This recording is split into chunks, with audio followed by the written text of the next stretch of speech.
देखो भाई, अगर तुमने अपने पीसी के लिए DDR5 की 6400 मेगाहर्ट्ज़ वाली रैम को परचेज़ किया है और तुम देख रहे हो कि जो तुम्हारे टास्क मैनेजर में है वो 5200 मेगाहर्ट्ज़ या फिर 4800 मेगाहर्ट्ज़ की रैम शो हो रही है, तो भाई इसमें कोई भी घबराने वाली बात नहीं है।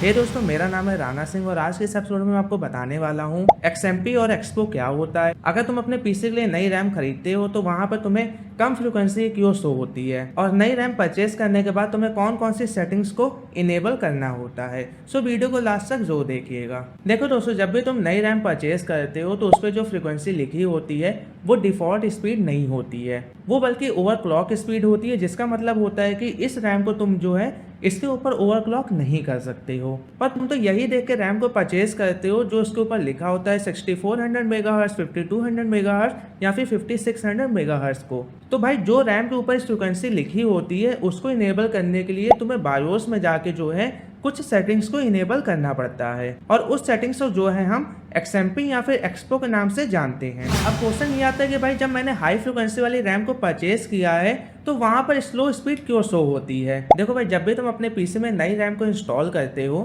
तो मदरबोर्ड जो है पीसी को सेफ मोड में ऑन करता है और उस टाइम पे जिस स्पीड में हमारी रैम चल रही होती है उसे हम ZX के नाम से जानते हैं, जो कि एक स्टेबल स्पीड मदरबोर्ड की तरफ से होती है। देखो भाई, हर CPU और जो मदरबोर्ड का कॉम्बो होता है वो डिफरेंट होता है और सारे कॉम्बो जो होते हैं वो हाई फ्रिक्वेंसी के रैम को सपोर्ट नहीं कर पाते हैं, इसलिए मदरबोर्ड जो है वो सेफ मोड में एक स्टेबल स्पीड को प्रोवाइड करके हमें पीसी ऑन करके देता है।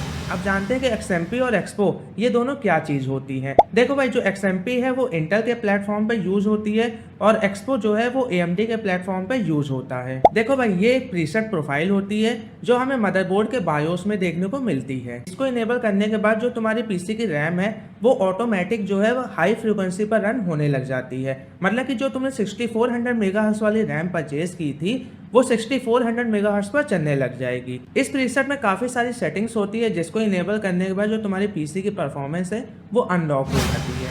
अब बात करते हैं क्या XMP और एक्सपो को इनेबल करना जरूरी है या फिर नहीं।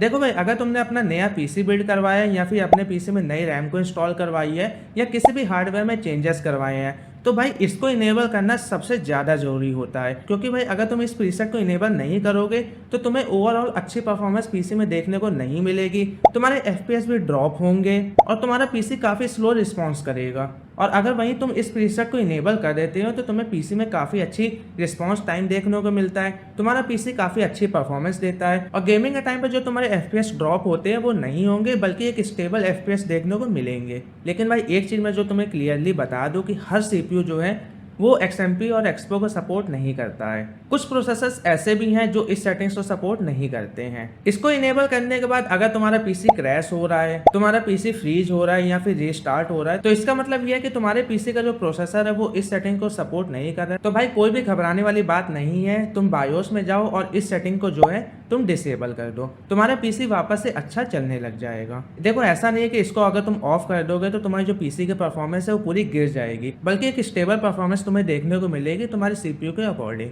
वैसे दोस्तों, ये था हमारा आज का एपिसोड। आपको एपिसोड कैसा लगा मुझे नीचे कमेंट बॉक्स में जरूर बताइएगा।